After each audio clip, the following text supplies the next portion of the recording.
Glória a Deus, nós vamos fazer um estudo sobre imposição de mãos. Qual é a sua visão sobre esse gesto? É um ritual religioso que a gente está copiando das igrejas primitivas ou é um poder literal da expressão? Existe poder real? Você crê dessa forma? Existe um poder literal sobre esse gesto de imposição de mãos? Vamos refletir um pouco sobre este tema. Amém? Como que a igreja primitiva tratava deste assunto?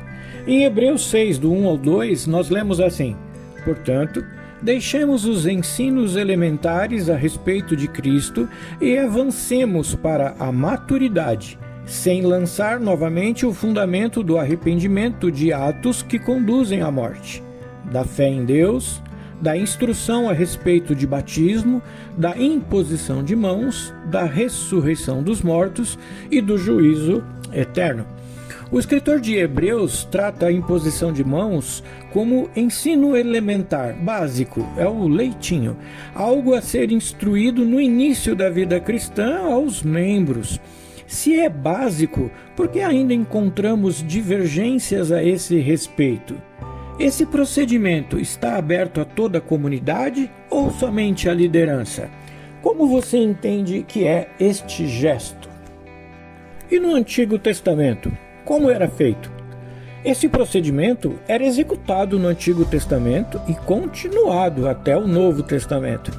Então vamos estudar a origem da expressão imposição de mãos, no idioma originário e seus significados, para entendermos melhor esta expressão. Cada letra do idioma hebraico tem um valor e um significado. Vamos descobrir qual, letra por letra, palavra por palavra. A palavra mão em hebraico, que é iad, está no idioma, ela é composta por duas letras. Ela é composta pela letra Yud e é composta também pela segunda letra Dalet. O Yud é a 10ª letra do alfabeto hebraico. É a primeira letra dos mais importantes nomes da Bíblia. Ela inicia o nome impronunciável de Deus e de Jesus. Como o Yud é bem pequenininho, ele também representa o sobrenatural, as coisas que estão acima da dimensão física. Esses dados foram coletados do Centro de Aprendizagem Hebraico hoje. A segunda letra é a Dalet. Ela é a 4ª letra do alfabeto hebraico, que significa porta, acesso. Na tradição cabalística é entendido como uma porta que pode ser aberta para receber luz divina ou fechada para impedir seu acesso. A letra Dalet é vista como uma porta entre mundos, um símbolo de transição e potencialidade. Ela representa a passagem do reino espiritual para o material. Dados coletados do site aprendahebraico.com. A soma dessas duas letras, Dalet e Yud, temos o seguinte significado: mão é uma porta para transmitir uma passagem entre o reino espiritual e o físico, algo sobrenatural. Não se trata apenas de um ritual simbólico. Já sabemos o significado de mão, mas o que acontece quando impomos sobre a cabeça? O que significa a palavra cabeça no hebraico? Vamos estudar sobre esta palavra no idioma hebraico. Cabeça em hebraico é Rosh. Ela é composta de 3 letras. A primeira letra é a letra Resh, que é a 20ª letra do alfabeto hebraico. Esta letra, na composição da palavra, significa principal, início, liderança, dando a importância da cabeça do corpo. A segunda letra que compõe a palavra cabeça é o Aleph, que é a primeira letra do alfabeto hebraico. Significa ponto de partida, base do conhecimento, força divina, e na cabala hebraica, a formação de 2 Yuds na letra significa conexão entre o mundo espiritual e o mundo material. A terceira e última letra é a Shin, tá? É a 21ª letra do alfabeto hebraico. Uma das últimas letras do alfabeto, mas tem um significado muito grande. Com ela se inicia a palavra Shalom, ligada à paz, e um dos nomes também de Deus, Jeová Shalom. Também a palavra Shaddai, que também é um dos nomes de Deus, El Shaddai, Deus protetor. E também a palavra Shekinah, que é presença divina. Quando juntamos, aí nós temos, né, a palavra Rosh, que significa cabeça, principal, início, força divina, conexão espiritual e conhecimento. Aí quando nós unimos a palavra Yad, que é mão, mais Rosh, que é cabeça, nós temos o seguinte significado da palavra imposição de mãos, que significaria portal de transmissão no maior e primeiro ponto de conexão espiritual, onde está o conhecimento. Já vimos então que impor as mãos tem um significado muito importante. E quando a gente junta todas essas palavras, nós estamos vendo, né, estudando, e estamos vendo que ela tem um significado muito maior do que simplesmente um rito. Impor as mãos na Bíblia, nós temos algumas situações. Primeiro, abençoar. Segundo, transmitir autoridade. Terceiro, transferência de pecados, que é no caso que nós vamos ver em Levíticos. 4, levar a cura. Todas essas referências que nós estamos vendo, elas são executadas por pais, sacerdotes e autoridades, ou seja, todos com autoridade sobre a pessoa que estava sendo imposta as mãos. Exemplo 1, com a finalidade de abençoar. Nós vamos ler em Gênesis 48, do 17 a 19, assim: quando José viu seu pai colocar a mão direita sobre a cabeça de Efraim, não gostou. Por isso pegou a mão do pai a fim de mudá-la da cabeça de Efraim para a de Manassés. E lhe disse: não, meu pai, este aqui é o mais velho, ponha a mão direita sobre a cabeça dele. Mas seu pai recusou-se e respondeu: eu sei, meu filho, eu sei. Ele também se tornará um povo, também será grande. Apesar disso, o seu irmão mais novo será maior do que ele, e seus descendentes se tornarão muitos povos. Nós estamos vendo aqui, né, que era levado muito a sério impor as mãos. Até o fato de ser a mão direita ou a mão esquerda implicava na liberação de uma determinada bênção. Mão direita é igual bênção da primogenitura, posição de maior honra entre a família, né? Então era muito importante que a mão direita fosse colocada sobre o filho mais velho. Tinha um significado muito forte e acreditava-se que a liberação da bênção viria da forma com que está sendo colocado as mãos. 2. Para transmitir autoridade e dons.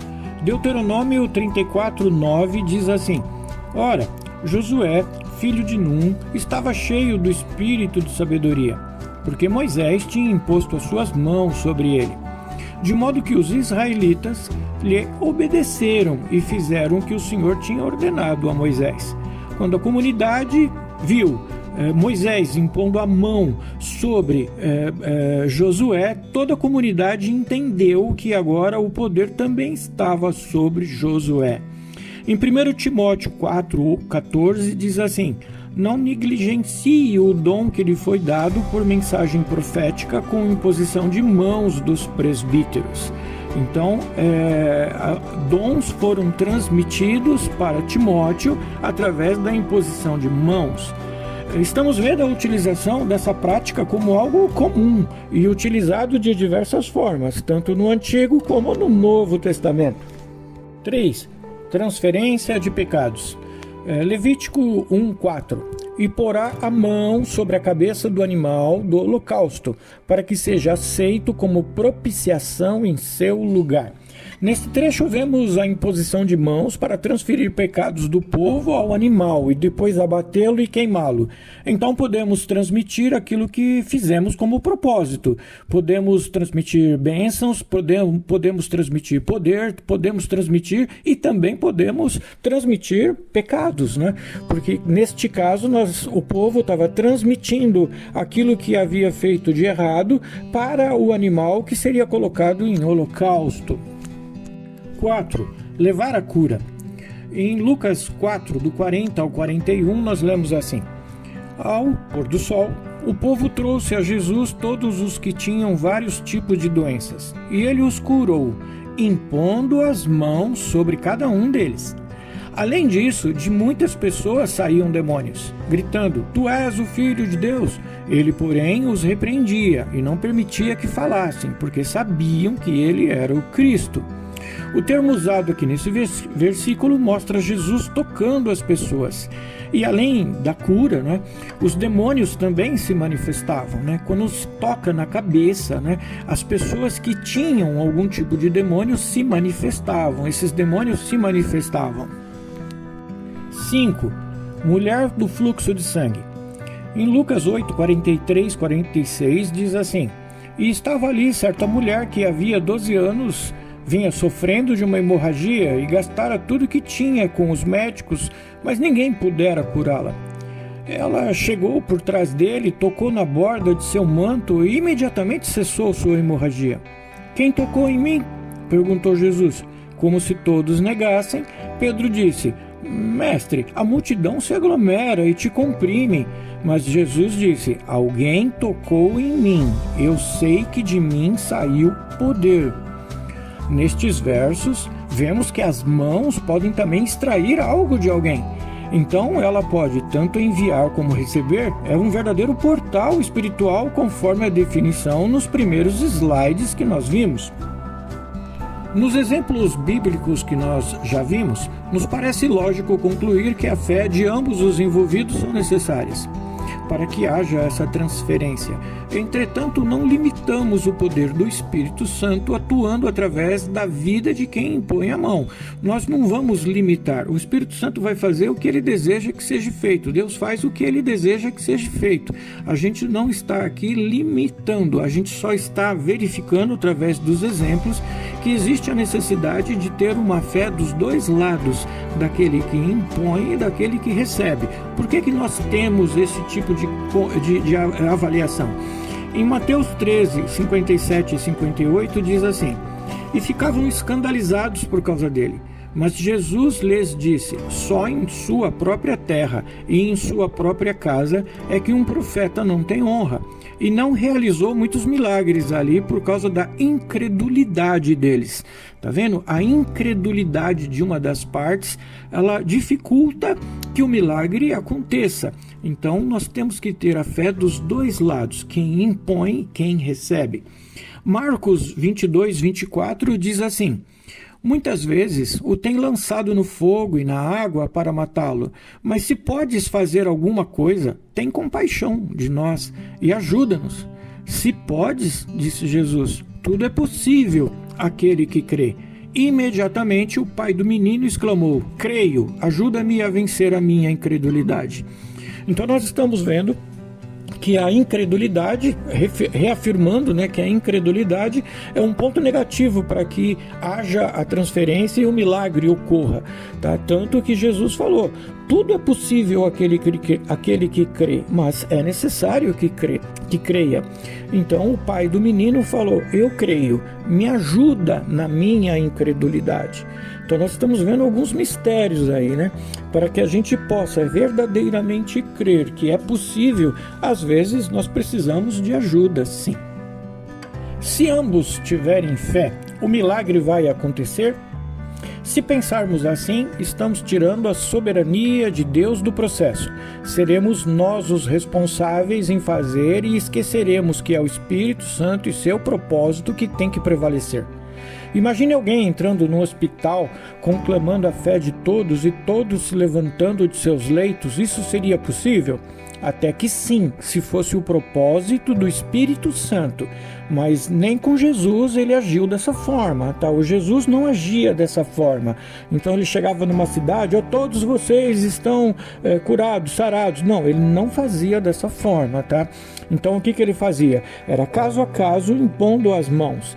Então nós temos que entender que existe uma maneira de se agir nessas questões, tá? E agora, não, repetindo, não limitamos o poder do Espírito Santo. Nós estamos apenas avaliando aquilo que ele nos deixou para podermos fazer as nossas avaliações aqui. E nós termos uma maneira de acreditarmos que seja dessa forma. Além da fé de ambos, a imposição de mão na cabeça tem que estar alinhada ao propósito de Deus. Sem o alinhamento do propósito de Deus, nada vai acontecer. Não somos nós que fazemos isso, não é nós, o nosso poder, nós não temos nada, é o Espírito Santo que ele nos permite fazer. Então nada é feito pela nossa vontade. Não adianta eu impor as mãos e eu querer que o milagre aconteça porque eu impus as mãos. Eu não tenho esse poder, o poder é me dado pelo Espírito Santo. Então e é feito dessa forma para que a gente também não se vanglorie, que a gente não cometa alguns excessos, né? Então a gente tem que entender que a soberania é de Deus, o propósito é de Deus. Então nós temos que nos alinhar ao propósito dele. A fé e o propósito de Deus. Se as mãos são portais de transmissão de cura, autoridade, dons, etc., como descrito no idioma hebraico, e a ciência começa a estudar com resultados práticos, qual seria o start para que este portal se abra? Pois se não houver um momento para que isso aconteça, estaremos transmitindo e recebendo algo a todo tempo de todas as pessoas no nosso dia a dia, pelo simples aperto de mão, por exemplo. O que dispara esse poder? Não somos cientistas, cremos pela fé, mas a ciência já detectou o que estamos dizendo aqui. No jornal Opção, já foi divulgado uma pesquisa feita pela USP e pela Unifesp por um professor de oncologia, onde ele já atesta resultados positivos de força, poder na pessoa que está sendo curada apenas impondo as mãos. Não é massagem, explica-se, não é massagem, é apenas impondo as mãos. A ciência já detectou que existe algo diferente neste gesto. Nós não somos cientistas, a gente faz pela fé, acredita pela fé, mas a ciência já está detectando algo a esse respeito. Como vou saber se estou alinhado ao propósito de Deus? Se eu tenho que ficar alinhado ao propósito de Deus, mais a minha fé, mais a fé da outra pessoa, como eu vou saber se esse alinhamento existe? Você não vai saber. Use com responsabilidade e prudência esse poder que nos foi conferido. Lembre-se, no momento em que você inicia o processo, a transferência de algo seu para outra pessoa. Quem tem autoridade, transmite autoridade. Quem tem bênçãos, transmite bênçãos. Quem tem poder, transmite cura. Quem tem vida no altar, transmite liberação. No Novo Testamento, somente os apóstolos, autoridades e o próprio Jesus impunham as mãos. Este ato representa a autoridade da igreja e de seus líderes. Toda a igreja pode impor as mãos uns aos outros? Vamos ter que discutir mais sobre esse assunto. Todos estão preparados? Nós somos a igreja, então todos nós estamos preparados para isso? Responsabilidades. Lucas 4, 40, 41 diz assim: Ao pôr do sol, o povo trouxe a Jesus todos os que tinham vários tipos de doenças, e ele os curou, impondo as mãos sobre cada um deles. Além disso, de muitas pessoas saíam demônios gritando: Tu és o Filho de Deus. Ele, porém, os repreendia e não permitia que falassem, porque sabiam que ele era o Cristo. A imposição de mãos pode fazer com que demônios se manifestem. Jesus e as pessoas preparadas da época podiam lidar com esta situação, mas toda a nossa comunidade está preparada para isso? todas as pessoas da nossa comunidade, da nossa igreja, teriam condições de impor as mãos em qualquer pessoa sem conhecê-la. Às vezes um visitante, uma pessoa que está entrando, uma pessoa que às vezes a gente consegue identificar sinais claros de embriaguez, drogas, a gente está preparado para poder impor a mão a essa pessoa. Jesus fazia isso. Tá? Jesus fazia e demônios se manifestavam e reconheciam ele como sendo uma autoridade. No nosso caso, toda a nossa comunidade está preparada para isso? Ou nós precisamos se preparar para que possamos fazer isso? Tá? E tem mais coisas ainda que nós podemos conversar a respeito. Mateus 12, 43, 45 diz assim: quando um espírito imundo sai de um homem, passa por lugares áridos, procurando descanso e não encontra, e diz: voltarei para a casa de onde saí. Chegando, encontra a casa desocupada, varrida, em ordem. Então vai e traz consigo outros 7 espíritos piores do que ele, e entrando passam a viver ali, e o estado final daquele homem torna-se pior do que o primeiro. Assim acontecerá a essa geração perversa. Uma pessoa com o demônio expulso, se não receber a palavra, se não encher do Espírito Santo, ela vai continuar vazia. O demônio, ele pode voltar, porque ele vai vagar, depois não vai encontrar, ele volta, tá? E ele vai encontrar a casa dele vazia, tá? E aí, pelo menos o meu entendimento aqui, o entendimento que eu tenho, é de que ele pode trazer outros com ele, e o estado desta pessoa vai ser pior do que o primeiro estado.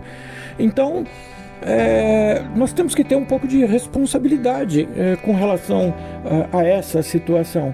Nós não podemos simplesmente ficar impondo mãos se nós não tivermos condições de tratar essa pessoa, se nós não tivermos condições de levar o evangelho, levar a palavra, ensinar essa pessoa para que ela possa se defender.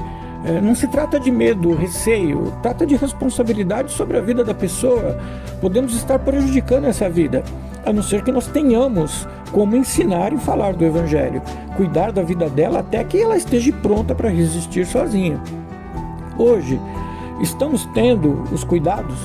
Ou estamos impondo mãos, transmitindo, sem estarmos preparados, sem termos o conhecimento de todas as consequências? Temos que nos preparar. Temos que ensinar. Só assim nós vamos poder agir como igreja e a gente avançar para o reino e sem fazer as coisas de qualquer jeito. Essa mensagem é para refletir. Com certeza todos já conhecem, já sabem, não é nenhuma novidade, tá? Mas é só para a gente voltar a trocar esse assunto, para que a gente não esqueça de se questionar sobre como nós estamos fazendo. Deus abençoe a vida de todos vocês.